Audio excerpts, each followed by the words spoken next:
요한복음 17장 1절부터 3절까지 우리 같이 한 목소리로 읽겠습니다.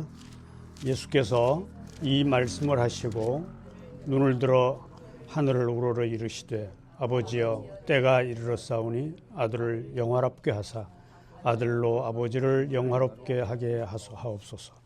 아버지께서 아들에게 주신 모든 사람에게 영생을 주게 하시려고 만민을 다스리는 권세를 아들에게 주셨음이로소이다.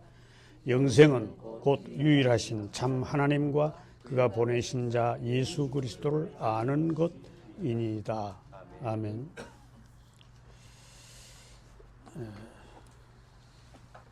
여러분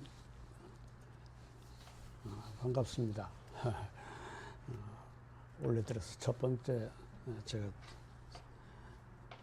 설교로 만나는 시간인데요. 여러분 이제 예수 믿는 신자들 아닙니까? 그죠? 예수를 믿는 신자들. 그 예수 믿기 전의 생활과 예수 믿은 뒤의 생활은 뭐라고 말합니까? 신앙생활이라 하죠. 신앙생활. 그 병 안에 술을 채우면은 그 이제 술병이 되는데 신앙생활이라는 병 속에는 어떤 내용으로 채워야 될까요? 신앙생활은 뭐 어떤 내용이 신앙생활입니까? 성경은 우리에게 하나님을 알아가고 배워가면서 하나님을 닮아가려고 하는 것이 신앙생활이다. 여러분은 신앙생활을 어떻게 하고 있습니까? 하나님을 알려고 해야 돼요. 하나님이 어떤 분인지. 그래서 그의 성품과 그의 마음을 알아가지고 그것을 배워서 나도 그와 같은 성품과 하나님의 마음을 내가 닮아가려고 하는 생활이 여러분의 신앙생활의 내용이 되어야 된다 이 말이에요. 신앙생활이 뭐냐고 하는 것을 분명히 알아야 그 신앙생활을 우리가 할 수 있을 거 아니에요. 그죠?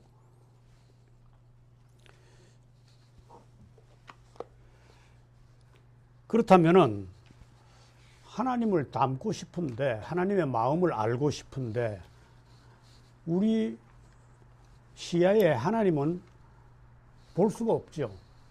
하나님 여러분 본 적이 있습니까? 예, 본 적이 없어요. 그럼 하나님은 보지도 못했는데 어떻게 그를 닮아갈 수가 있을까요? 그를 알 수가 있고. 그거는요, 우리가 연구하고 우리가 찾아내서 하나님을 만날 수 있는 분이 아니고요. 하나님 쪽에서 당신을 보여줘야 우리는 그를 알 수가 있고 그를 볼 수가 있고 그를 닮아갈 수가 있다 이 말이죠. 그래서 여러분 잘 알듯이 예수님의 제자 빌립이 예수님께 선생님 하나님을 좀 보여주십시오 이렇게 하니까 뭐라고 예수님께서 대답했습니까? 너는 지금 나를 보고 있으면서 하나님을 또 보여달라고 하느냐? 그랬잖아요. 그러면 예수님이 곧 하나님이라는 얘기예요. 그죠? 그래서 우리 눈으로 볼 수 없는 하나님을 우리는 예수님이 이 땅에서 제자들과 동행하시면서 생활하신 것과 그분이 제자들과 이 땅에 계시면서 하신 말씀을 통해서 그의 절정인 예수님이 지신 십자가를 통해서 우리가 예수님의 마음을 알 수가 있다 이 말이죠. 예수님의 성품과 하나님의 성품을 우리가 알 수 있다 이 말입니다. 무슨 말인지 알겠죠? 여러분 하나님에 대해서 궁금할 때마다 예수님의 행적과 예수님이 하신 말씀을 생각하면은요, 하나님이 어떤 성품을 가지고 계신 분인지, 하나님이 어떤 마음을 가지고 계신지 그걸 알 수가 있어요. 그래서 그걸 내가 내 삶에 그 성품이 내 성품이 되도록, 그 마음이 내 마음이 되도록 체화시킨다라는데, 닮아갈 수 있다. 이게 우리 신앙생활이어야 한다 이 말입니다. 이제 신앙생활이 분명히 뭔지 알죠? 자,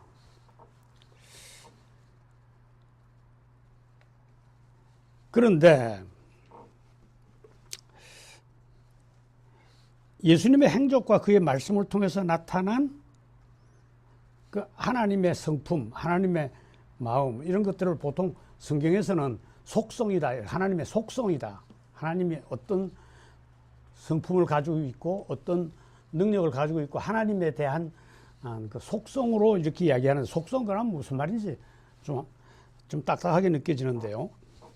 어쨌든 쉽게 얘기해서 하나님의 성품과 하나님의 마음이 그 본질이에요. 하나님에 대한 속성은요. 어려운 거 이야기할 거 없고요. 그런데 하나님의 성품과 하나님의 마음을 우리가 안다는 게 여러분 중요하다고 생각합니까?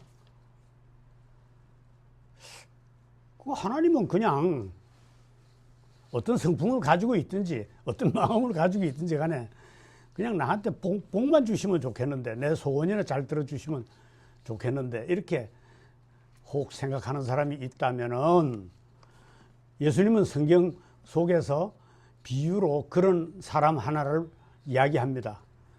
아들이 아버지 앞에 내가 앞으로 받을 내 유산을 미리 좀 나눠 주시오, 이래가지고 그걸 받아가지고 아버지를 떠나버리는 그런 아들에 대한 이야기가 나오지요. 이 아들은 하나님이 어떤 분인지 그거에 대한 관심이 없어요. 하나님의 성품이나 하나님의 마음이나 하나님의 계획 이런 데는 관심이 없어요. 뭐에만 관심이 있습니까? 하나님이 부자라는 거, 아버지가 많은 돈을 가지고 있는 그거에만 관심이 있는 사람이에요. 그러니까 그것만 내가 얻으면은 하나님을 떠나도 좋다고 생각하고 떠난 거 아닙니까? 그죠? 여러분이 믿는 하나님에 대해서 혹 이런 생각을 하고 있는 사람이 있다면은 이 사람은 신앙생활이 처음부터 잘못된 겁니다. 하나님과의 관계가 잘못된 거예요. 쉽게 얘기하면 하나님과 나와의 관계가 어떤지를 지금 제대로 모르고 있는 사람입니다.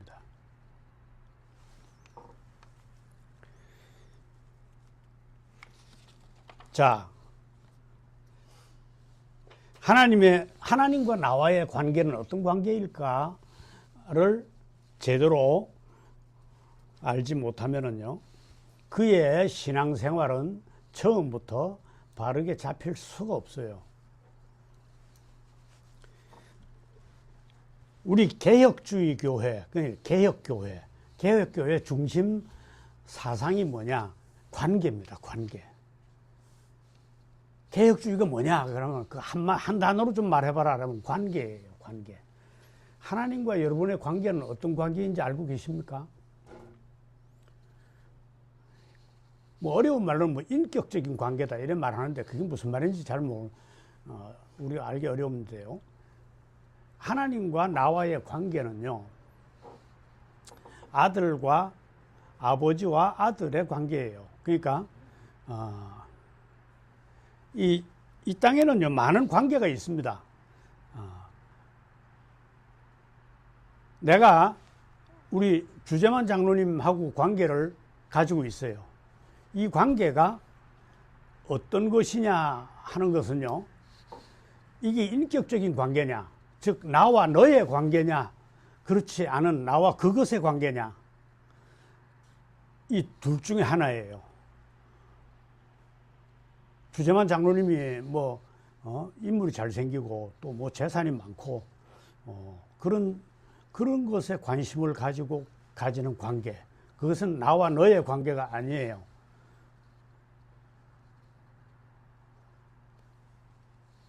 나와 너의 관계, 즉 인격적인 관계라는 것은 나와 그것의 관계와 다르다 이 말이에요. 하나님을 믿으면서도 나와 그것의 관계로 지금까지 살아가는 사람들을 우리는 흔히 봅니다. 자, 조금 쉽게 설명할게요. 아들이 어느 날 자기 친구가 생겼다고 이야기합니다. 그러니까 아버지가 그 아들에게 물어보죠. 궁금한 게. 걔는 집안이 무슨 집안이냐? 그의 아버지의 직업이 뭐냐? 그의 아버지는 재산을 얼마나 가지고 있는 사람이냐? 이런 데 관심을 가지고 물어봅니다. 대부분 그래요. 그 애 조금 더 뭐 나가면은요, 그 애는 키가 얼마냐? 눈에 쌍꺼풀이 있더냐? 이런 데 관심을 둬요. 여러분, 유명한 책, 어린 왕자라는 책에 보면은요, 거기에서 어떤 말이 나오냐면, 어른들은 이상하게 숫자에만 관심이 있고, 진짜 관심을 가져야 할 부분에는 관심이 없다는 거예요. 아들이 친구가 생겼다라면은 그 아이의 어떤 마음이 좋아서 그와 친구를 하느냐? 그 아이의 성품이 뭐 어떤 거냐? 그 아이는 어떤 취미를 가지고 있느냐? 걔도 너처럼 꽃을 좋아하냐? 이런 질문이 돼야 되는데 그거와 다른 거예요. 그러니까 어떤 관계를 가진다는 것은 나와 너의 관계가 돼야 되는데, 인격적인 관계가 돼야 되는데, 나와 그것의 관계로 보통 사람들은 사람들하고 관계하면서 살아간다 이 말이에요. 그런데 놀랍게도 만약에 하나님과 나와의 관계가 나와 그것의 관계라고 한다면은 여러분들과 저는요, 저 같은 사람은 너무 초라해서 하나님 앞에서 내놓을 만한 스펙이 너무 없어서 하나님과의 인격적인 관계가 불가능해요. 나의 이 초라하고 부족함에도 불구하고 하나님은 나를 너라는 이름으로 부르신다 이 말이죠. 인격적인 관계로. 그걸 아셔야 돼요. 이 관계 때문에 그래요. 관계 때문에 하나님은 나를 향해서 너라고 부르신다 이 말이죠. 그렇게 너라고 불러줬을 때 우리의 인생은 이제 제대로 의미가 발생하게 되는 거예요. 여러분 잘 아는 시 있잖아요. 네가 나의 이름을 불러줬을 때 나는 너에게 가서 꽃이 되었다. 그런 말이 있잖아요. 그죠? 이게 아주 중요한 말입니다. 여러분은 하나님이 너라는 이름으로 인격적인 관계를 가지고 여러분을 사랑하기 위해서 부르신 사람들이에요.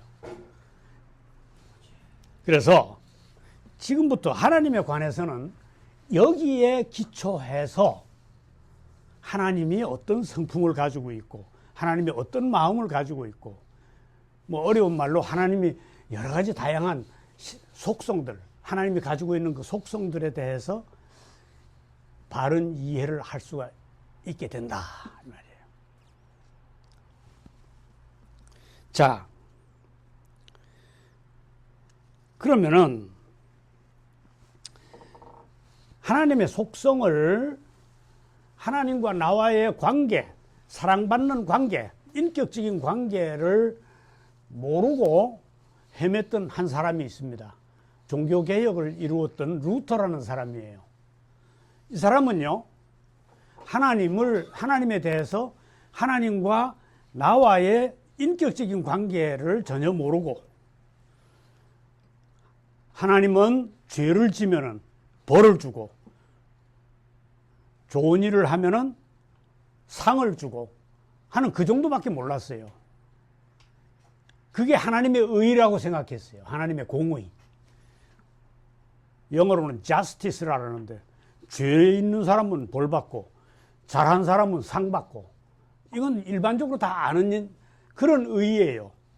그 영어로는 구분이 돼요. 그게 justice라고 해서. 그런데 가만히 보니까 루터가 그러면 그 하나님이 왜 십자가를 지셨을까? 예수 그리스도가 지신 십자가, 예수 그리스도가 이 땅에 와서 제자들과 생활한 생활, 하신 말씀을 통해서 예수 그리스도의 그 모든 생애의 정점인 그 십자가를 통해서 하나님과 나와의 관계가, 하나님은 나를 버릴 수도, 나의 어떠함 때문에 나를 벌 줄 수도 없는 그런 관계를 가진 하나님이라는 사실을 깨달은 거예요. 예수가 지신 십자가 때문에. 왜 저렇게 능력이 크시고 모든 것을 다 가지신 하나님이 십자가의 형을 받으셨을까? 어떤 마음으로, 어떤 성품으로 저 일을 하셨을까? 거기에서 루터가 발견한 것은 뭐라고요? 하나님과 루터 사이에는 인격적인 관계가 있다는 것을 발견하게 된 거예요. 자,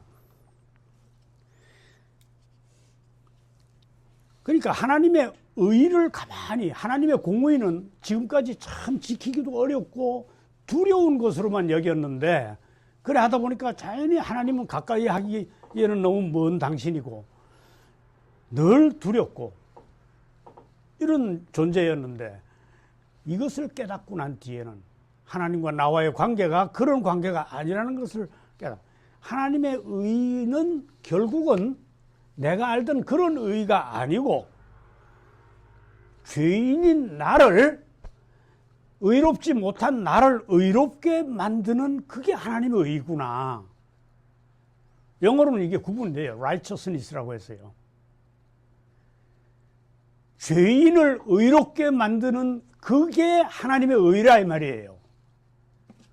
하나님의 속성 중에 그 공의에 대해서 루터가 깨닫고 난 뒤에는 성경을 보는 새로운 눈이 열린 거예요. 하나님을 알게 되는 새로운 눈이 열린 것이죠.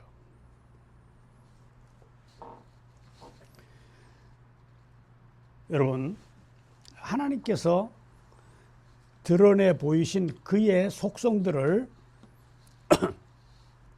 하나님과 인간과의 관계 속에서, 즉 사랑과 용서와 치유해 주시는 그 관계 속에서 하나님의 속성을 이해해 보자. 그래서 이걸 예수의 속성에 대한 그리스도론이라고 말하는데요. 그리스도를 통해서 하나님을 우리가 다시 한번 알아보자 이 말이에요. 하나님의 마음과 하나님의 성품을 다시 알아보자.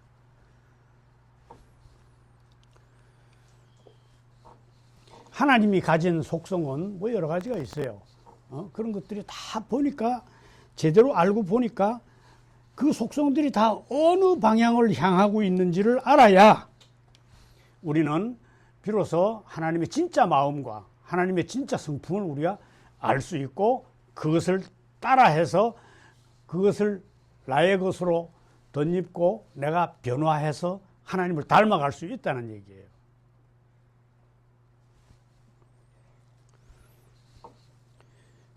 아까도 얘기했지만 하나님의 진짜 모습은요, 하나님의 진짜 성품과 하나님의 진짜 마음은요, 예수 그리스도가 피를 흘리고 못이 박혀서 십자가를 통해서 죽으신 그 사건을 통해서,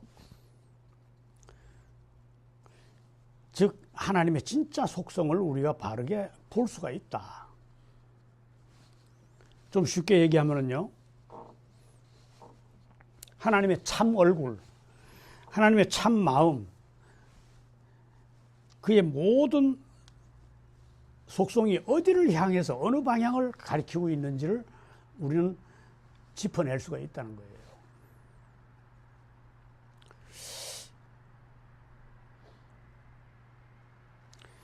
자, 그래서 우리가 한번 생각해 봅시다. 예수 그리스도는 그 아프고 힘든 십자가를 왜 지셨을까? 그걸 지고 골고다로 올라가서 십자가를 위해서 못에 박혀 돌아가실 때 예수님이 그때 마음이 어떤 것일까? 그때 어떤 생각을 하셨을까? 그때 하나님의 마음은 어떤 것일까? 그 현장에서요. 예수 그리스도가 십자가를 지시는 그 현장에서 뭐 다른 것도 많이 있지만요.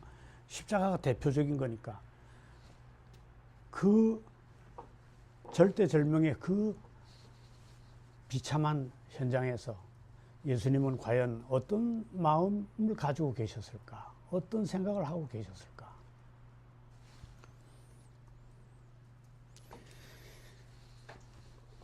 그게 하나님의 진짜 성품과 마음을 우리가 알 수 있는, 하나님의 속성을 바르게 이해할 수 있는 기준이다 이 말이죠. 방법이다 이 말이에요. 그러고 보니까 하나님의 의는, 하나님이 있는 공의, 하나님의 의는, 하나님의 속성 중에 하나인 하나님의 의는 뭐라고 했어요? 루터가 깨달은 건 죄밖에 지을 수 없는 불의한 우리를 의롭게 하시는 그게 하나님의 의다 이 말이에요. 하나님의 속성 중에 지혜라는 것도 있어요. 하나님은 지혜로우신 분이에요. 그럼 하나님의 지혜가 어떤 것일까? 지혜롭지 못하고 어리석기만 한 우리를 지혜롭게 만드는 그게 하나님의 지혜라는 거예요. 어리석은 자에게는 멸망할 자들에게는 하나님이 지신 십자가가 뭐라 그랬습니까? 어리석은 게 되죠. 그러나 구원받을 사람에게는, 하나님의 자녀들에게는, 우리에게는 예수가 지신 십자가는 하나님의 지혜다 이 말이에요. 지혜. 그런 말이 있잖아요, 성경에요. 그러니까 하나님이 가지신 지혜는 지혜롭지 못한 어리석은 우리를 지혜롭게 만드는 그게 하나님의 지혜의 본질이다 이 말입니다.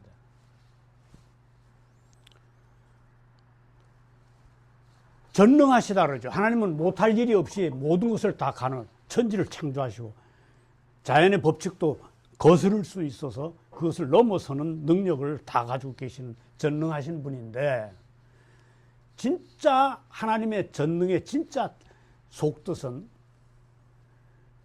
무능한 우리, 나약한 우리를 힘을 공급하는, 우리도 능력 있는 사람으로 만드는 그 능력이 하나님의 전능이다 이 말입니다. 이해가 됩니까? 하나님이 가지신 지혜, 하나님이 가지신 의, 이에 대해서 여러분들이 바르게 이해할 수 있길 바랍니다. 우리는 성경에서 주로 하나님께 영광이라는 단어가 많이 나오죠. 하나님은 영광스러운 분이에요. 그런데 하나님의 영광이 진짜 뭘까? 비참한 상태에 있는 우리를 영광스러운 존재로 만드는 그게 하나님의 영광이에요. 이게 그리스도론적으로 본 하나님의 속성입니다. 이게 하나님을 그렇게 배워 가셔야 돼요. 그렇게 알고 가야 이제 우리는요, 하나님이 가지신 모든 거룩한 속성들 속에 들어있는 하나님의 마음과 하나님의 성품이 어떤 것인지 조금 이해가 가기 시작했죠. 좀 짐작할 수 있게 됩니까? 이것을 하나님을 바르게 만나서 알게 되는 가장 중요한 기초예요, 기초. 그냥 멀리 계셔서 두렵게만 느껴지는 위대하신 하나님이 아닌 나와 가장 가까운 거리에서 나와 관계를 가지시고 나를 이끌어 가시는 하나님을 만나서 여러분들이 그분을 제대로 익혀가고 닮아갈 수 있는 길이 여기에 있다.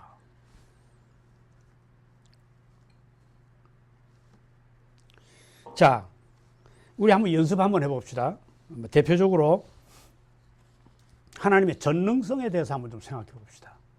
여러분, 사도신경에서 유일하게 고백하는, 사도신경 여러분 예배 때마다 고백하는 이 사도신경에서 유일하게 고백하는 하나님의 속성이 뭐죠? 전능입니다. 전능. 전능하사. 하나님의 능력을 이야기하고 있죠. 이 하나님의 전능은 그럼 뭘까? 하나님의 전능하사 다음에 따라 나오는 게 뭐예요? 천지를 창조하셨다. 아, 하나님의 전능은 창조하신, 하나님이 창조해서 하나님의 전능이 드러나고 있구나. 이 모든 눈에 보이는 것과 보이지 않는 모든 개념들조차도 하나님이 창조하셨어요. 하나님이 만드신 거예요. 이게 믿습니까? 그래, 하나님의 전능은 하나님의 창조 행위에서 우리가 하나님은 진짜 능력이 크시도다. 우리는 조금만 물컵 하나도 난 제대로 만들 수 없는데 하나님이 이걸 다 어떻게 만드셨지? 대단한 분이죠. 예. 그런데 그럼 그 창조는 하나님의 왜 하나님의 전능을 이야기하면서 창조를 이야기했을까? 여러분, 창조 속에는요, 하나님이 우리와의 관계에서 우리를 사랑하시는 사랑이 여기에 딱 묻어나게 돼 있어요. 하나님의 창조, 그러면은 전능하사 천지를 창조하신, 이렇게 할 때 그 창조 속에, 하나님의 창조 행위 속에는 우리를 사랑하시는 사랑이 들어있다 이 말이죠. 나와 관계가 있는 아주 중요한. 자, 그래서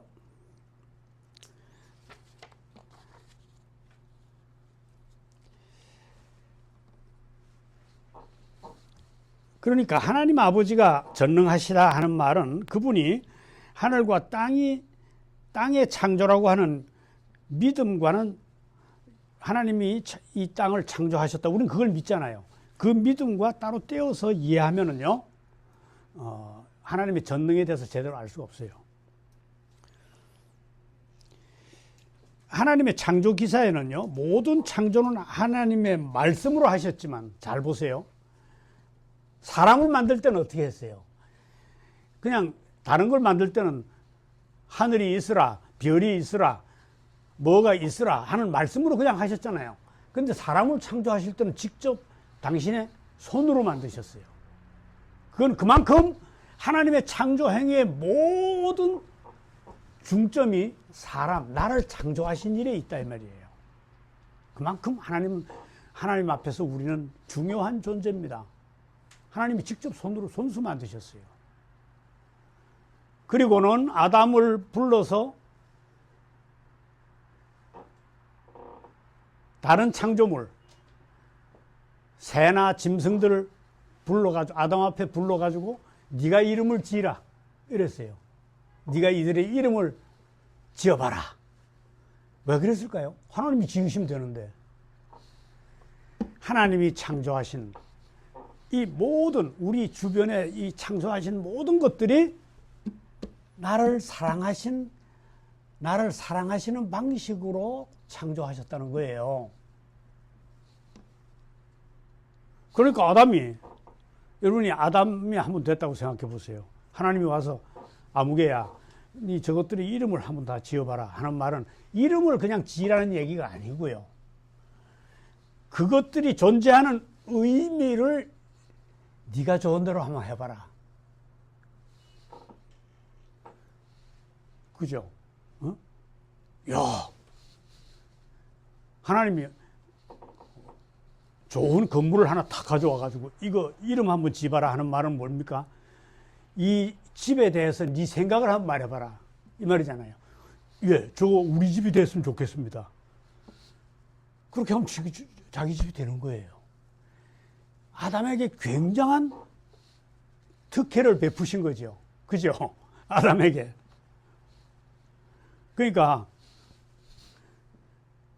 우리 손자 이름이 로이인데 로이 보고 강아지 한 마리를 딱 불러가지고 이 강아지를 네가 강아지가 막 재롱을 부리니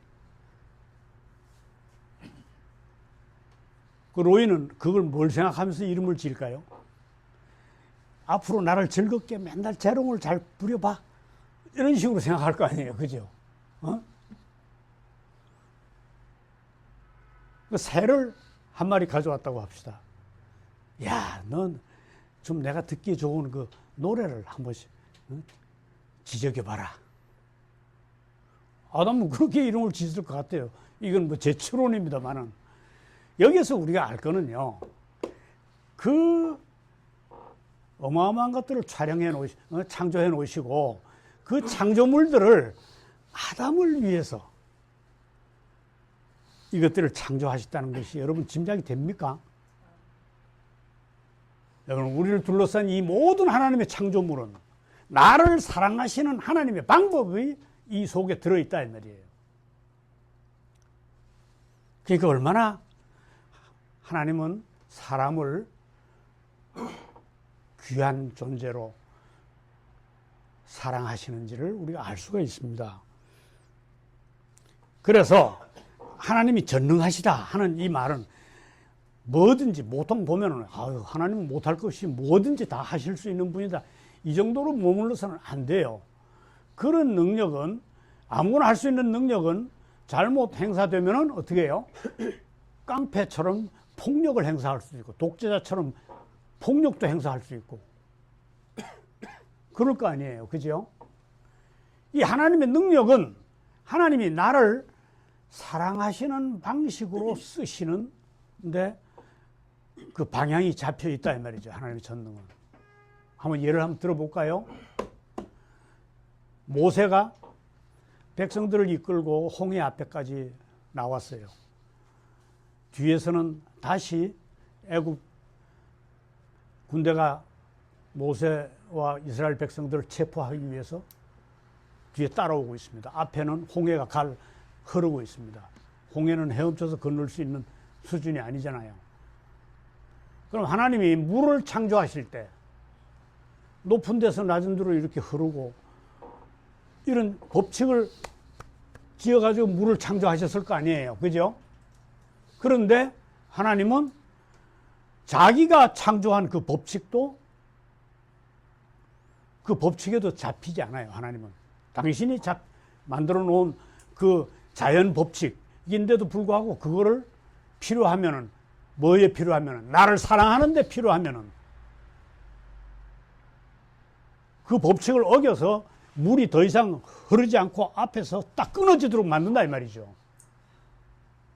그래서 하나님의 전능성은요, 뭐 여러 군데서 볼 수 있습니다. 아, 하나님이 만들어 놓은 법칙은 하나님이 안 지키시네. 예, 하나님은 그 법칙에 지배받지 않습니다.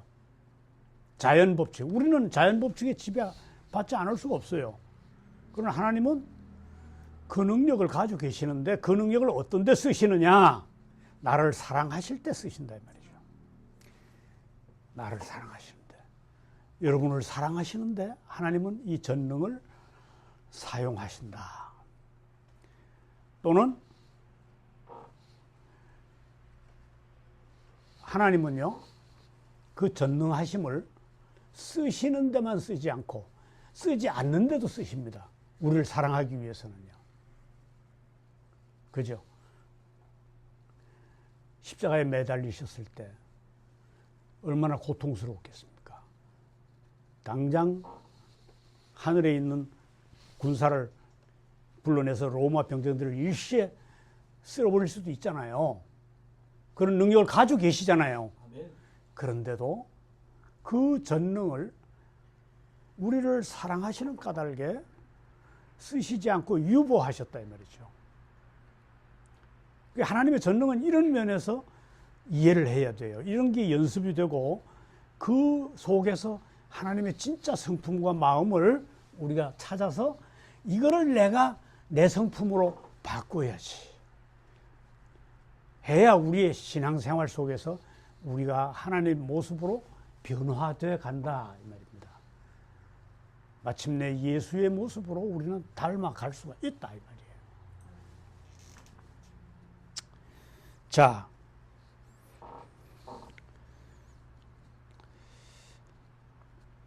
하나님의 성품, 하나님의 마음을 이제 우리가 알게 되고 그것을 깊이 묵상하면서 목사님이 설교하실 때 또 우리가 성경을 읽을 때 우리가 묵상할 때 그 현장에서 어떤 현장에서 그 말씀하신 현장에서 또 어떤 행위를 하신 현장에서 하나님의 성품을 짚어야 돼요. 정보만 많이 알고 있으면은요, 그거는요, 신앙생활을 할 수가 없어요. 정보를 제일 많이 아는 사람은 신학자 아니겠어요? 신학자라고 해서 하나님의 제자 아닌 사람도 얼마든지 있을 수 있습니다.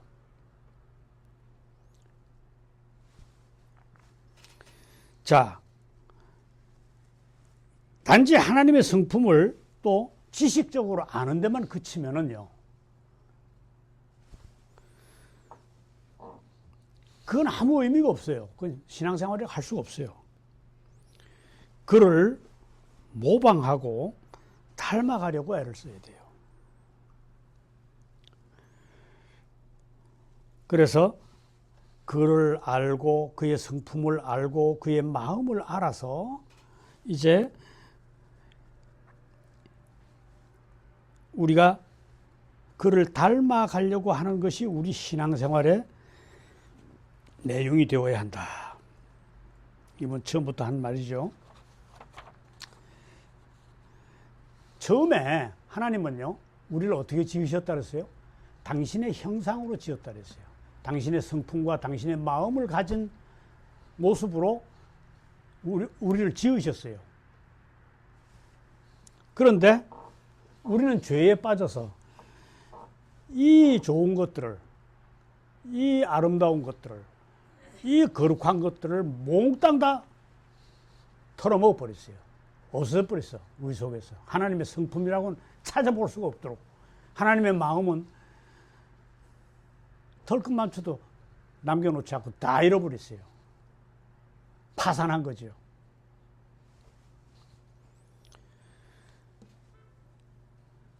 그래도 우리를 사랑하시는 관계에 계신 하나님께서, 삼위일체 하나님께서 우리를 부르셨고 우리를 그분 속으로 인도해서 성령을 통해서 또 말씀을 선포하시는 종들을 통해서 이 말씀을 통해서 하나님의 성품과 마음을 깨닫게 하시고 우리가 하나님의 형상을 다시 잃어버렸던 그 하나님의 형상, 그 하나님의 성품과 하나님의 마음을 다시 회복해서 내 속에 체화시킬 수 있는 길을 열어주셨습니다. 지금도 그 작업을 하나님께서는 하시고 계십니다. 저와 여러분 속에서. 하나님을 알아간다는 거, 하나님의 속성을 익혀서 그분의 성품을, 그분의 마음을 알아간다는 것이죠. 그죠? 그에 따라서 우리가 계획할 수도 없는 방식과 우리는 상상도 못하는 성령의 지혜를 통해서 우리는 점차 예수 그리스도의 형상으로 조금씩 변화해서 마침내 완성할 수 있는 곳을 향해서 지금 달리고 있다. 지금 여러분들은 저와 마찬가지로 변화 중입니다. 공사 중이에요. 공사 중. 이게 누가 공사를 하냐? 성령이 하십니다. 우리는 도저히 짐작도 못하는 방법으로 성령께서 끊임없이 우리 속에 이 역사를 하고 계십니다. 어쩌면은 그분을 닮는다는 게, 그분을 닮아 살아간다는 게 몹시 힘들고 두려울 수도 있습니다. 참아내기 어려운 역경일 수도 있어요. 그럼 어떡하지? 그래도 그것을 이길 수 있고 그것을 극복해낼 수 있는, 참아낼 수 있는 힘을 내 의지 속에서 없는데 성령이 그때그때 힘을 주신다 이 말이죠. 그걸 넘어갈 수 있는 힘을. 그래서 우리 기도하는 거 아닙니까? 내 참을 수 없습니다. 내 이거 어떻게 견디라고요? 난 도저히 힘듭니다, 지금. 성령께서 넘어지려고 하는 자리에서 다시 일으켜서 새로운 힘을 그때그때 공급하십니다. 이걸 믿으시기 바랍니다. 그래서 우리가 기도하는 거예요. 그죠? 어쩌면 그분을 우리가 닮아가는 삶을 산다는 거는요, 이 땅은 여러분 잘 보십시오. 자본과 권력을 중심으로 돌아가는 거의 폭력적인, 성공만이 모든 사람이 좋아하는 성공지향적인 거의 폭력에 가까운 시대에 우리가 살고 있습니다. 사실은요. 사람들이 다 돈 좋아하고 권력 좋아하고, 돈이 없는 사람은 사람 취급도 못 받아요. 돈이 많은 사람은 뭐 아무것도 아닌 말이라도 권위가 있고요. 권력을 가진 사람이 와서 뭐 하다못해 구청장이라도 되는 사람이 와서 한 말은 뭐 전문적인 용어로 끌발이 좀 있고요. 뭐 우리 같은 사람이 하는 소리는요 아무도 관심이 없어요. 웃긴다 그래요. 그런 속에 우리를 살게 하신 하나님을 생각하십시오. 하나님 왜 이 속에서 내가 어떻게 견디라고 이런 삶을 저에게 주셨습니까? 하면서 하나님의 그 속에서 하나님의 성품과 마음을 짚어내야 돼요. 그래, 좀 힘들지? 정말 힘들지? 살고 싶지도 않지? 그래, 내가 네 마음을 안다. 내가 이길 수 있는 힘을 반드시 공급할 것이다. 걱정하지 마라. 염려도 하지 마라. 두려워도 하지 마라. 너에게 세운 그 계획은 내가 계획한 거다. 그러니까 너는 내가 반드시 예수 그리스도의 모습으로 너를 내가 빚어낼 거다.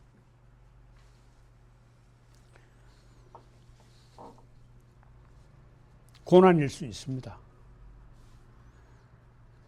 성경은 하나님의 성품, 하나님의 마음을 알아가면서 그를 닮아가는 속에 생명과 참 구원이 있다고 말합니다.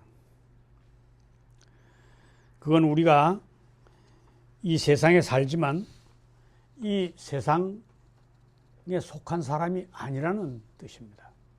너희가 거기 지금 살고 있지만 너희가 영원히 거할 곳은 거기가 아니라는 거예요. 대한민국 국민으로 지금 살고 있지만 이 지구에 속해 살고 있지만 사실은 네 진짜 국적은 하나님의 나라다. 그 말이에요. 그래서 우리가 지금 살고 있는 삶이 하나님께서 날 사랑하시는 그 마음을 가지고 초청한 삶이라는 것을 믿으시고 날마다 기뻐하고 혹 넘어진 자리에서도 예수를 깊이 생각하고 예수님을 바라보면서 우리가 다시 용기를 가지고 일어나 달려갈 수 있기를 바랍니다. 진정 위대하고 찬란하고 영광스러운 하나님이 그 형상을, 그 찬란한 형상을 우리에게 고스란히 입혀주려고 시작한 삶이니 어려울 때마다 성령께 도움을 구해서 새로운 힘을 공급받아서 이 길을 아름답고 완전하게 완성하실 수 있는 여러분이 될 수 있도록 주님의 이름으로 축복합니다. 아멘. 자, 찬송가가요? 455장.